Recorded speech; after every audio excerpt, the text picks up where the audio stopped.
Hello, everyone, and welcome to another edition of the Forge of Freedom podcast. I'm your host, Alex Ooley, and this is episode 8 of the Forge of Freedom. Today we'll be discussing the topic civil asset forfeiture. But before we do, I just want to tell you a little bit about the podcast. I'm an attorney, a firearms instructor, and a husband with a passion for freedom. At the Forge of Freedom, we believe that freedom is the highest political goal, and we believe that individuals thrive where freedom and personal responsibility coexist. Without a populace that shares a passion for freedom and personal responsibility, the world can quickly devolve into tyranny, and it is our hope that this podcast can help motivate our listeners and those around them to create and preserve freedom for themselves and for future generations. But the task of creating and preserving freedom is not an easy one. Freedom is not given to us by government, and it is not passed on in the bloodstream. Freedom is forged through personal responsibility and continued vigilance. And we want to motivate you and equip you with the knowledge, the skills, and the attitude to develop your body, mind, and soul for the task of living a freer life and creating a freer world. We want you to have the body of an athlete, the mind of a stoic, and the spirit of a warrior. We want you to be the forge of freedom. With that said, once again, I'm your host, Alex Ooley, and this is episode 8 of the Forge of Freedom. So let's go ahead and jump into the topic for today. What is civil asset forfeiture? Civil asset forfeiture is a law enforcement tool and a legal procedure by which law enforcement authorities seize and confiscate assets such as cash, property, and vehicles that they believe were involved in criminal activity or were acquired through criminal means. The practice has become increasingly controversial in recent years as critics argue that it violates due process rights and can lead to abuses of power by law enforcement agencies and prosecutors. Civil forfeiture allows the government, typically the police, to seize and then keep or sell any property that is allegedly involved in a crime or illegal activity. The owners of the property do not have to be arrested or convicted of a crime for their property, for their cash, cars, or even real estate to be taken away permanently by the government through this process. The government does not have to charge the property owner with any specific crime to seize the property and must only prove by a preponderance of the evidence that the property is legally forfeitable. And after the property has been seized, the burden of proof shifts to the owner of the property, who must then prove that the property was not involved in a crime nor obtained because of illegal activity. And while the government views civil forfeiture as a powerful tool against crime and more particularly against the drug trade, but is also against organized crime and political corruption, it is often criticized as an unconstitutional exercise of government power in violation of the 4th, 5th, and 8th Amendments, and really against the fundamental element of due process. Remember, looking back to episode 5 of this podcast when we talked about the Bill of Rights, including the 5th Amendment, the right to due process contained in the 5th Amendment, more particularly. The Constitution, as we noted, states only one command twice. The 5th Amendment says to the federal government that no one shall be deprived of life, liberty, or property without due process of law. And the 14th Amendment, ratified in 1868, uses the same 11 words called the Due Process Clause to describe this legal obligation, but applies it not only to the federal government, but to the states.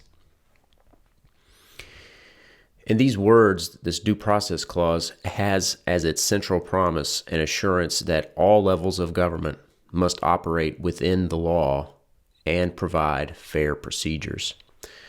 And civil asset forfeiture, I think, steps out the bounds of this promise. But let's look back to the history a little bit of civil asset forfeiture. Civil asset forfeiture has its roots in ancient law and has been used in various forms throughout history. At the heart of the practice rests the belief that a person's property itself, the property, can be charged with a crime, even if the person who owns the property has not been formally charged or convicted of a crime. Such a proceeding is conducted in rem, which just means against the property itself, rather than in personam, or against the owner of the property, the person. For this reason, civil forfeiture cases often have weird names. For instance, there's a forfeiture case called United States versus 8 Rhodesian stone statues, because the property itself is the defendant. And the precedent for this was set in medieval England. During this time, if a person was killed by an object or a weapon, that item was essentially charged with murder and forfeited to the British Crown. Initially, the item was sold and the money received was given to charitable organizations. Eventually, though, the monarchy began keeping the money for itself, and thus the very dangerous precedent of civil asset forfeiture was set, and it would later greatly impact the American founding. This practice in England took hold in the colonies. The Navigation Act of 1600 mandated that any ship bringing cargo into the New World had to first go through British checkpoints for inspection. And the purpose of these inspections, of course, was to ensure that the Crown got its cut. If, for example, someone attempted to skirt the rules by shipping cargo to another country without first stopping through Britain, they were deemed smugglers or pirates trying to avoid taxation and left themselves open to having their cargo and even the horse and buggy used to load the goods onto the docks confiscated. As subjects of the Crown, the British authorities had expected the colonists to help enforce the navigation acts in the New World. However, the colonists were not so eager to enforce these abusive policies of a distant government. And it wasn't long before the newly formed American government got greedy and realized that they too could use this practice to profit off their own people. Once those accused made their case in colonial courts, it became very difficult to find a jury willing to convict. But by charging the property and not the person, not the pirate, with a crime, the British had discovered a loophole. And recognizing that enforcing these policies through port inspections was going to be more difficult than initially expected, Britain began incentivizing captains and crews of the Royal Navy and other agents of the state to do their dirty work for them. And in exchange for their services, those willing to enforce the rules were allowed to keep the seized ships as prizes, which only made the practice more appealing and thus more widespread. As you might imagine, the Navigation Acts were one of the grievances that finally led the colonists to revolt against the Crown with the signing of the Declaration of Independence in 1776. And later, the U.S. government would use civil forfeiture during the Prohibition years from 1920 to 1933. Police seized vehicles, equipment, cash, and other property from bootleggers. And when Prohibition ended in 1933, much of the forfeiture activity ended as well. However, with the modern war on drugs cranking up in the 1980s, civil asset forfeiture by federal, state, and local government increased. The initial intent behind increased civil forfeiture was to use forfeitures as a weapon against drug kingpins, similarly to how forfeiture was used to fight alcohol trafficking during the Prohibition era. Nevertheless, we can see that drugs and drug kingpins are more prevalent than ever and have been largely undeterred. I'd encourage you to check out episode 3 of this podcast about the war on drugs. But much like the gangsters during Prohibition, current drug lords would cease to exist if we simply ended the war on drugs. There would be no market for their product if we did not prop up their black market by making their products illegal. Safer, legal forms would take their place on the market, and the violence associated with the drug trade would die along with it. Civil forfeiture and the innocent people who suffer from it are just an outgrowth of this broader war on drugs. The war on drugs and civil forfeiture are not only ineffective in my mind, but immoral because it necessarily involves telling another individual what they can or cannot do with their own body, and violates the fundamental moral principle of self-ownership. But let me tell you just a few short stories about civil asset forfeiture, just by example. In 2019, a nursing student and single mother, Stephanie Wilson, had not one, but 2 cars seized by the Detroit Police Department, losing the first car forever. That same year, the U.S. Drug Enforcement Administration and the Transportation Security Administration seized retiree Terry Rawlins' life savings of $82,373 from his daughter as she passed through Pittsburgh International Airport on her way to open a joint bank account for him. 3 years earlier, and about 1,000 miles away, a sheriff's deputy in rural Muskogee, Oklahoma, seized more than $53,000 from AWA, the tour manager for a Burmese Christian musical act, during a routine traffic stop. The funds were concert proceeds and donations intended to support Burmese Christian refugees and Thai orphans. None of these victims were convicted of any crime. And their stories illustrate a nationwide problem. Civil forfeiture allows police to seize property on the mere suspicion that the property is involved in criminal activity. Prosecutors can then forfeit or permanently keep the property without ever charging its owner with a crime. The cases of Stephanie Wilson, Terry Rawlins, and AWA are not isolated incidents.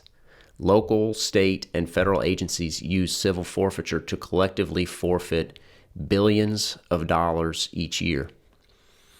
Civil forfeiture laws generally make it easy for governments to forfeit property and hard for people to fight against it.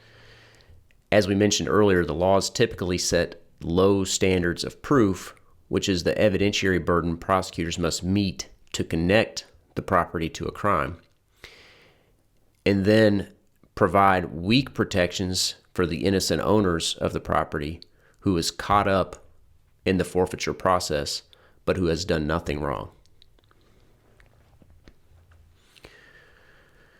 Most forfeiture laws also make seizing and forfeiting people's property lucrative for law enforcement. In most states and under federal law, some or all of the proceeds from forfeiture go to law enforcement coffers. In Indiana, for instance, nearly 93% of the proceeds go to law enforcement. Giving law enforcement this financial stake in forfeiture distorts priorities, encouraging agencies to pursue financial gain over public safety or justice, and cash over crime or contraband.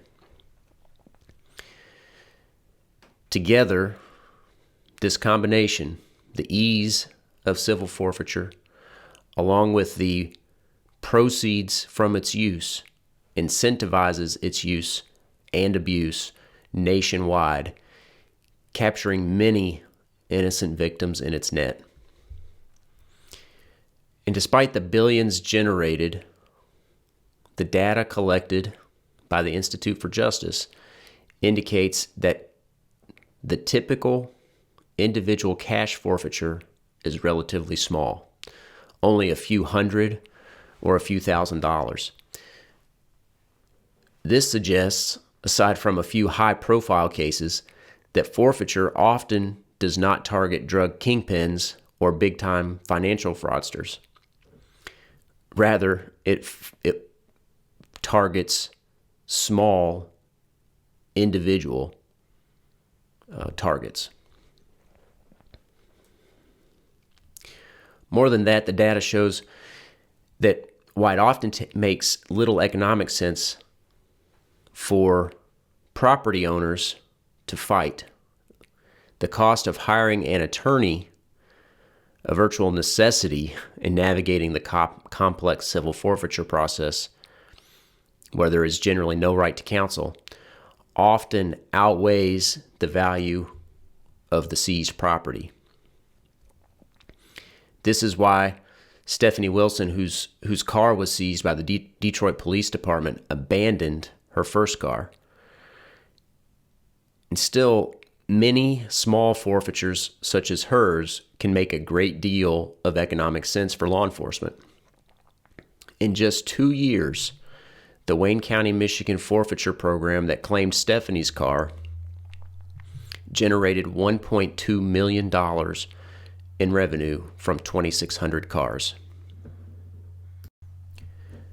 But setting aside the moral issue here for just a moment, which is a big issue, where is the evidence that any of this forfeiture activity is actually effective at deterring the drug trade? The drug trade is more profitable, more prevalent, and more dangerous than ever. Nevertheless, even if it were effective at deterring a drug activity, I believe it would still be immoral and a violation of due process, despite many courts holding otherwise. So where do we stand today? Are there any reform efforts? Well, in recent years, there have been calls for reforming civil asset forfeiture laws at both the state and federal levels.